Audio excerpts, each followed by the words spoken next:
बीएलजी education YouTube channel पर आप सभी का स्वागत है। आज का ये video 11th biology chapter number 11 का रहने वाला है।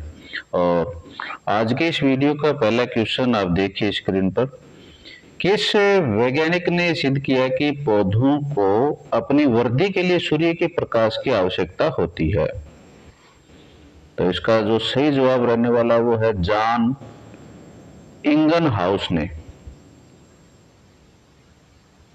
अगला क्वेश्चन है, प्रकाश संश्लेषण का कौन सा वर्णक प्रतिक्रिया केंद्र बनाता है? कौन सा बनाता है? तो क्लोरोफिल ए बनाता है। फोटोसिस्टम सेकंड में विक्रिया केंद्र का अवशोषण शीर्ष कितने नैनोमीटर पर होता है? तो सही जवाब है इसका 680 नैनोमीटर के ऊपर होता है।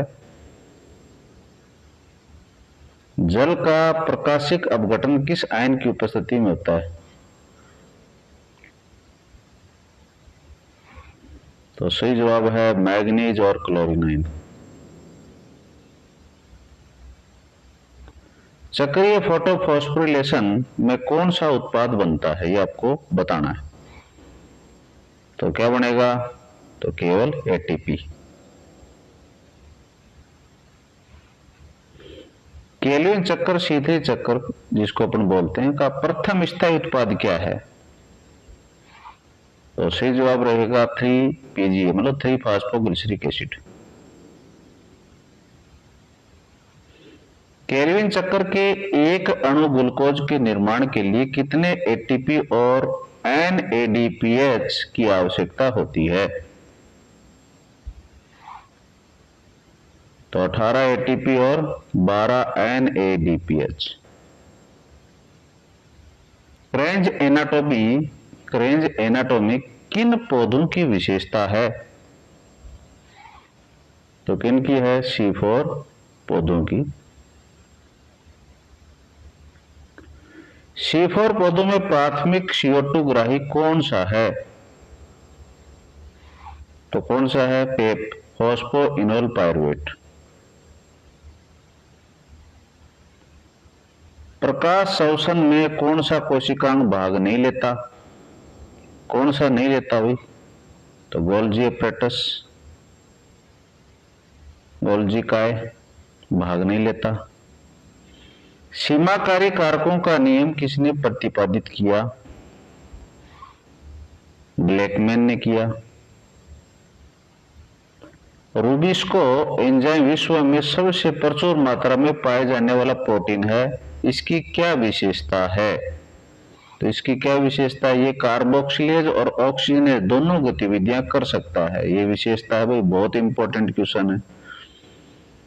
प्रकाश संश्लेषण की जड़ स्कीम कौन सी स्कीम? जड़ स्कीम किससे संबंधित है, ये आपको बताना है। तो ये है अचक्रीय फोटोफॉस्फोरिलेशन से रिलेटेड है। C4 चक्कर में OAA 4 कार्बन यौगिक का निर्माण कहाँ होता है? तो कहाँ होता है? मीजोफिल पर्ण मध्योतक कोशिका की कोशिका द्रव्य में होता है। प्रकाश संश्लेषण के लिए CO2 की प्रमुख सीमाकारी सांद्रता C3 पौधों के लिए क्या है, ये आपको बताना है। तो 450 माइक्रो L/L से अधिक।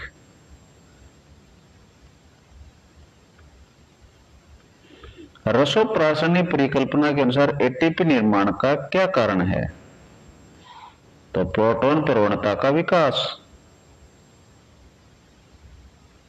किस प्रयोग द्वारा सिद्ध किया गया कि प्रकाश संश्लेषण में निकलने वाली ऑक्सीजन जल से आती है, न कि कार्बन डाइऑक्साइड से? तो इसका सही जवाब है वोन नील का प्रयोग। LHC लाइट हार्वेस्टिंग कॉम्प्लेक्स किसका बना होता है? तो ये बना होता है सैकड़ों वर्णक अणुओं से जो प्रोटीन से बंधे होते हैं। C3 पौधों में CO2 का प्राथमिक स्थिरीकरण एंजाइम कौन सा है? तो कौन सा भी? तो रुबिस्को है। नेक्स्ट क्वेश्चन है, टमाटर और शिमला मिर्च किस प्रकार के पौधे हैं जिनमें CO2 सांद्रता बढ़ने पर पैदावार बढ़ती है? तो ये हैं C3 पौधे। दमदार क्वेश्चन है भाई। थाइलेकोइड झिल्ली में फोटो सिस्टम फर्स्ट और सेकंड का वितरण कैसा होता है? कैसा होता है बताओ? तो ग्रेना लेमली में फोटो सिस्टम फर्स्ट और सेकंड दोनों ही होते हैं भाई। प्रकाश संश्लेषण का क्रियात्मक स्पेक्ट्रम किसके अवशोषण स्पेक्ट्रम के समान होता है? ये आपको बताना है। तो क्लोरोफिल ए के। नेक्स्ट क्वेश्चन है, जल विखंडन कॉम्प्लेक्स कहां स्थित होता है? तो कहां होता है? थाइलेकोइड झिल्ली की भीतरी सतह के ऊपर होता है। C4 पौधों में मैलिक एसिड का विघटन कहां होता है? मैलिक एसिड का विघटन कहां होता है? तो बंडल शीत कोशिकाओं में होता है। ये एटीपी सिंथेज एंजाइम में F0 भाग का क्या कार्य है? ये आपको बताना है। तो इसका मुख्य कार्य है प्रोटॉन चैनल के रूप में कार्य करना। प्रकाश संश्लेषण की दर लाल प्रकाश से अधिक होती है, लेकिन नीले और लाल प्रकाश को एक साथ देने पर दर और बढ़ जाती है। इसे क्या कहते हैं? तो क्या कहेंगे? तो इसको इमर्सन एनहांसमेंट प्रभाव कहते हैं भाई। केल्विन चक्र के 3 चरण कौन से हैं? आपको बताने हैं। तो कौन से हैं? तो कार्बोक्सिलीकरण, अपचयन और पुनरुद्भवन। प्रकाश अवशोषण को नष्टकारी प्रक्रिया क्यों माना जाता है? क्योंकि इसमें एटीपी और शर्करा का निर्माण नहीं होता, बल्कि एटीपी खर्च होती है, इसलिए इसको नष्टकारी प्रक्रिया माना जाता है। NADP रिडक्टेज एंजाइम कहां स्थित होता है? ये आपको बताना है। तो कहां होता है? ये थाइलेकोइड झिल्ली के बाहर स्ट्रोमा की ओर। अगला क्वेश्चन है, पौधों में परिवहन के लिए शर्करा का सामान्य रूप क्या है? क्या है शर्करा का? तो सुक्रोज है। नेक्स्ट है, केल्विन चक्र के पुनरुद्भवन चरण में प्रति राइबोलोज बिसफॉस्फेट अणु कितने एटीपी की आवश्यकता होती है? तो कितने की होती है भाई? तो 1 एटीपी की आवश्यकता होती है। कौन सा कारक प्रकाश संश्लेषण को प्रत्यक्ष रूप से प्रभावित नहीं करता? तो कौन सा नहीं करता? तो मिट्टी की पीएच नहीं करती। नेक्स्ट है, C4 पौधों में पेपकेस एंजाइम की क्या विशेषता है? तो इसमें ऑक्सीजनेज गतिविधि नहीं होती है। इलेक्ट्रॉन परिवहन श्रृंखला ETS में साइटोक्रोम B6F का कार्य क्या है? तो बताइए क्या कार्य है? तो प्लास्टोक्विनोन से इलेक्ट्रॉन लेकर प्लास्टोसाइनिन को देना। बहुत ही सिंपल क्वेश्चन है। किस रंग के प्रकाश में प्रकाश संश्लेषण की दर न्यूनतम होती है? तो बिल्कुल आसान है, हरा। C3 पौधों में प्रकाश संतृप्ति सेचुरेशन, लाइट सेचुरेशन पूर्ण सूर्य के प्रकाश के कितने प्रतिशत पर हो जाती है? तो इसका सही जवाब आपको बताना है। तो 10% आएगा इसका सही आंसर। नेक्स्ट है, जल प्रतिबल प्रकाश संश्लेषण को कैसे कम करता है?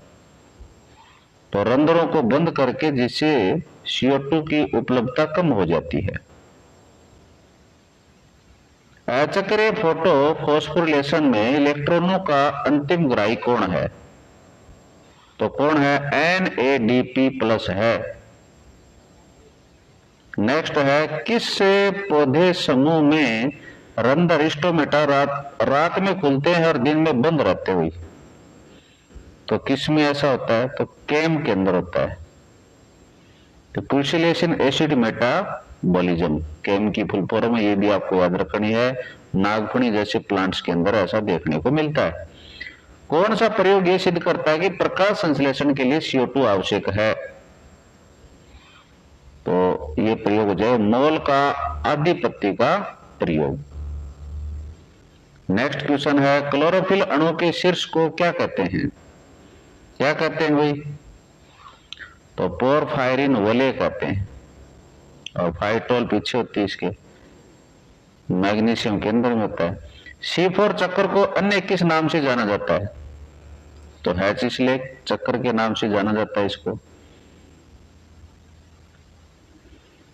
सौर ऊर्जा रासायनिक ऊर्जा में किस प्रक्रिया द्वारा बदलती है? तो इसका सही जवाब रह जाएगा फोटोफॉस्फोरिलेशन। नेक्स्ट क्वेश्चन, प्रकाश संश्लेषण समीकरण में NCO2 अणु के लिए कितने जल अणुओं की आवश्यकता दर्शाई जाती है? आधुनिक समीकरण। तो ये है 2NH2O, जैसे 12H2O और 6 CO2 के लिए। नेक्स्ट है, फोटो सिस्टम फर्स्ट और सेकंड के बीच मुख्य अंतर क्या है? तो क्या है? तो फोटो सिस्टम फर्स्ट का अभिक्रिया केंद्र P700 है और सेकंड का 680 है। मुख्य अंतर हो गए। Next question, kelvin C3, kelvin चक्र कौन सा चक्र है? C3 किस भाग में संपन्न होता है? ये आपको बताना है। तो कहां होता है? तो क्लोरोप्लास्ट की स्ट्रोमा में होता है। तो स्ट्रोमा भाग के अंदर क्या होते हैं? एंजाइम होते हैं जो CO2 को शुगर में बदलते हैं। एक ग्लूकोज अणु के संश्लेषण के लिए केल्विन चक्र को कितनी बार चलना पड़ता है? कितनी बार? तो बहुत ही अच्छा क्वेश्चन है भाई, दमदार क्वेश्चन है। 6 बार। ग्लूकोज में 6 कार्बन होते हैं और एक चक्कर में एक CO2 फिक्स होता है, इसलिए 6 चक्कर आवश्यक हैं। निम्न में से कौन C4 पौधा है? कौन है? तो सोरगम, वलगेर, ज्वार है। इसके अलावा देखो मक्का, गन्ना, ये भी C4 फसलें हैं। ग्लूकोज के संश्लेषण के लिए इलेक्ट्रॉनों का स्रोत क्या है? इलेक्ट्रॉनों का स्रोत क्या हो जाएगा? पानी, जल हो जाएगा भाई। और लास्ट क्वेश्चन, प्रकाश संश्लेषण की प्रक्रिया है, कैसी प्रक्रिया है? तो एनाबॉलिक व एंड्रोगोनिक है, मतलब उपचयी और ऊष्माशोषी। इसमें भोजन बनता है एनाबॉलिक में, तो ऊर्जा अवशोषित होती है एंड्रोगोनिक के अंदर।